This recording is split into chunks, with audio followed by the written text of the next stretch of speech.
नमस्कार दोस्तों, मैं सोनू सिंह स्वागत करता हूं आप सबको अपने यूट्यूब चैनल ड्रीम एजुकेशन पे। दोस्तों, आज मैं हिस्ट्री के मोस्ट इम्पोर्टेंट क्वेश्चन आपके सामने लेके आया हूं, जो कि सभी इम्पोर्टेंट एग्ज़ाम के लिए ज़रूरी है। सो दोस्तों, वीडियो को शुरू से अंत तक देखिएगा, और अगर आपने हमारे चैनल को अभी तक सब्सक्राइब नहीं किया है तो चैनल को एक बार जाके सब्सक्राइब कर लीजिए और बेल के आइकन को भी दबा दीजिए, ताकि लेटेस्ट से लेटेस्ट वीडियो आपके पास जल्दी से जल्दी पहुंच सके। ठीक है दोस्तों, चलिए देखते हैं। उम्मीद करते हैं कि आपको हमारा सारा क्वेश्चन अच्छे से समझ में आएगा। चलिए दोस्तों, क्वेश्चन की ओर बढ़ते हैं। अगला क्वेश्चन आपके स्क्रीन के ऊपर ये रहा।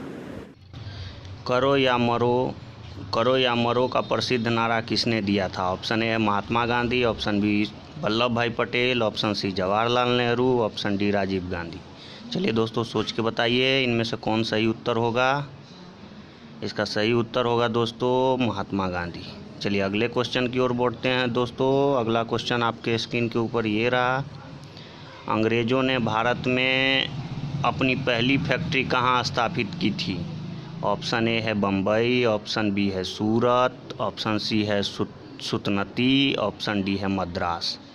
बताइए दोस्तों, चार में से कौन सही लग रहा है आपको? इसका सही उत्तर है सूरत। सूरत में अंग्रेज़ों ने अपनी पहली फैक्ट्री लगाई थी। ठीक है दोस्तों, चलिए अगले क्वेश्चन की ओर बढ़ते हैं। अगला क्वेश्चन आपके स्क्रीन के ऊपर ये रहा। निम्नलिखित में से किस वर्ष में 26 जनवरी का दिन स्वतंत्रता दिवस के रूप में मनाया गया था? ठीक है दोस्तों, चार ऑप्शन आपके सामने ये रहा। ऑप्शन ए है 1930, ऑप्शन बी है 1929, ऑप्शन सी है 1942, ऑप्शन डी है 1946। चार में से कौन सही लग रहा है आपको बता सकते हैं दोस्तों आपके पास टाइम है। ठीक है दोस्तों, चलिए इसका ऑप्शन होगा, option correct answer option number A होगा, यानी 1930 को स्वतंत्र दिवस के रूप में मनाया गया था। चलिए दोस्तों अगले क्वेश्चन की ओर बढ़ते हैं। अगला क्वेश्चन आपके स्क्रीन के ऊपर है। बंगाल में राजस्व का इस्तेमारी बंदोबस्ती, इस्तेमारी यानी अस्थाई बंदोबस्ती होता है दोस्तों, किसने लागू किया था? ऑप्शन ए है क्लाइव, ऑप्शन बी है हेस्टिंग्स, ऑप्शन सी है बेलेवस्त, और ऑप्शन डी है कर्नावालिस। ठीक है दोस्तों, चार ऑप्शन में से आपको कौन सही लग रहा है? इसका सही उत्तर होगा दोस्तों कर्नावालिस ने किया था अस्थाई बंदोबस्ती। ठीक है दोस्तों, चलिए नेक्स्ट क्वेश्चन की ओर बढ़ते हैं। नेक्स्ट क्वेश्चन, यह किसने कहा था? इस समय मध्यरात्रि होते ही जब संसार सो रहा है, भारत स्वतंत्रता के लिए जाग उठा है। चार ऑप्शन आपके सामने हैं। ऑप्शन ए है नेताजी सुभाष चंद्र बोस ने, ऑप्शन बी में महात्मा गांधी हैं, ऑप्शन सी है जवाहरलाल नेहरू, ऑप्शन डी है राजगोपालाचारी। चलिए बताइए दोस्तों, चार में से कौन सही लग रहा है आपको?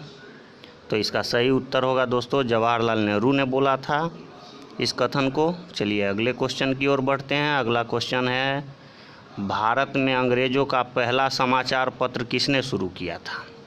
तो पहला समाचार पत्र किसने शुरू किया था? ये तो बहुत ही आसान क्वेश्चन है दोस्तों, फिर भी चलिए मैं ऑप्शन पढ़ देता हूँ। ऑप्शन ए है बाल गंगाधर तिलक, ऑप्शन बी है राजा राम मोहन राय, ऑप्शन सी है जे हिकेश, ऑप्शन डी है लॉर्ड विलियम बेंटिंग।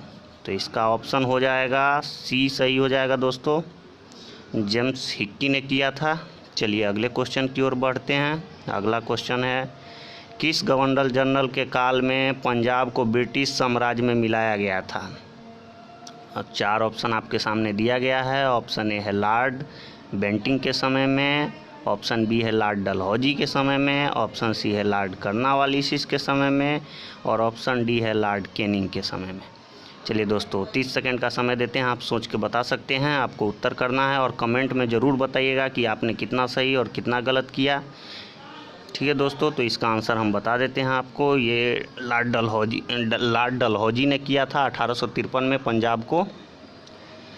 ठीक है दोस्तों, चलिए आगे बढ़ते हैं। अगला क्वेश्चन है, निम्नलिखित में से किसको डेजर्ट फॉक्स कहा जाता है? ऑप्शन है लॉर्ड बेवल, ऑप्शन बी है जनरल आइजनहावर, ऑप्शन सी है जनरल रोमेल, और ऑप्शन डी है जनरल मार्क आर्थर। ठीक है दोस्तों, चार में से आपको उत्तर बताना है कौन सही है कौन गलत है। इसका सही उत्तर हो जाएगा ऑप्शन सी, जनरल रोमेल ने किया था। चलिए अगले क्वेश्चन की ओर बढ़ते हैं। अगला क्वेश्चन आपके पास ये रहा, निम्नलिखित संधियों को क्रमानुसार लिखिए। यानी ये जो 4 संधि दिया गया है ये आपको क्रम के अनुसार में बिठाना है। पहला संधि है अमृतसर की संधि, दूसरा संधि बेसिन की संधि है, तीसरा श्रीरंगपट्टनम की संधि है और चौथा सालबाई की संधि है। देखिए दोस्तों, इसका मेरे ख्याल से ऑप्शन हो जाएगा 4, 3, 2 और 1। ठीक है दोस्तों, आप लोग देख लीजिएगा आंसर कौन सा होगा। 4, 3, 2, 1 यानी सी नंबर सही हो जाएगा आपका। चलिए अगले क्वेश्चन की ओर बढ़ते हैं। अगला क्वेश्चन आपके स्क्रीन के ऊपर ये रहा, मदुरई तक सफलतापूर्वक बढ़ने वाला दिल्ली का जनरल कौन था। ठीक है दोस्तों, तो मदुरई तक बढ़ने वाला था, ऑप्शन ए में है खिज्र खां, ऑप्शन बी में है मोहम्मद गौरी, ऑप्शन सी में है मालिक कफूर, ऑप्शन डी में है मोहम्मद बिन तुगलक। 4 ऑप्शन आपके सामने हैं दोस्तों, आप सोच के बता सकते हैं। इसका सही उत्तर हो जाएगा मालिक कफूर। मालिक कफूर ही था जो आपके दक्षिण तक चला गया था। मदुरई आपके चेन्नई में पड़ता है, वहाँ तक चला गया था। ठीक है दोस्तों, बहुत से एग्ज़ाम में पूछता है मदुरई कहाँ पड़ता है, इसलिए मैंने आपको बता दिया। ठीक है दोस्तों, चलिए अगले क्वेश्चन की ओर बढ़ते हैं। भारत सरकार अधिनियम 1919 को एक और नाम से भी जाना जाता है, वह नाम क्या है। ठीक है दोस्तों, 4 ऑप्शन आपके सामने हैं। पहला इसको मार्लो मिंटो सुधार कहेंगे, दूसरा चेम्सफोर्ड सुधार कहेंगे और तीसरा है रेगुलेटिंग एक्ट कहेंगे या चौथा है पिट्स इंडिया एक्ट कहेंगे। तो इसका सही उत्तर दोस्तों, इसको हम मॉन्टेग्यू चेम्सफोर्ड सुधार के नाम से जानते हैं। चलिए अगले क्वेश्चन की ओर बढ़ते हैं। अगला क्वेश्चन आपके स्क्रीन के ऊपर ये रहा, भारतीय राष्ट्रीय कांग्रेस का जनक किसे कहा जाता है। तो भारतीय राष्ट्रीय कांग्रेस का जनक तो सभी को पता होगा दोस्तों। चलिए फिर भी मैं ऑप्शन पढ़ देता हूँ। ऑप्शन ए है महात्मा गांधी, ऑप्शन बी है एओ ह्यूम, ऑप्शन सी है लोकमान्य तिलक और ऑप्शन डी है सुरेंद्रनाथ बनर्जी। तो इसका सही उत्तर होगा दोस्तों एओ ह्यूम।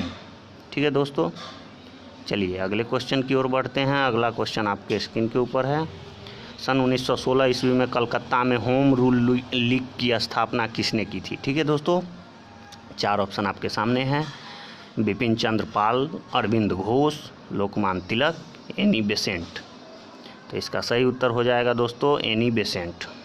चलिए अगले क्वेश्चन की ओर बढ़ते हैं। अगला क्वेश्चन है, सविनय अवज्ञा और करों का भुगतान न करने के लिए महात्मा गांधी को प्रेरणा किसने दिया था या किससे मिली थी।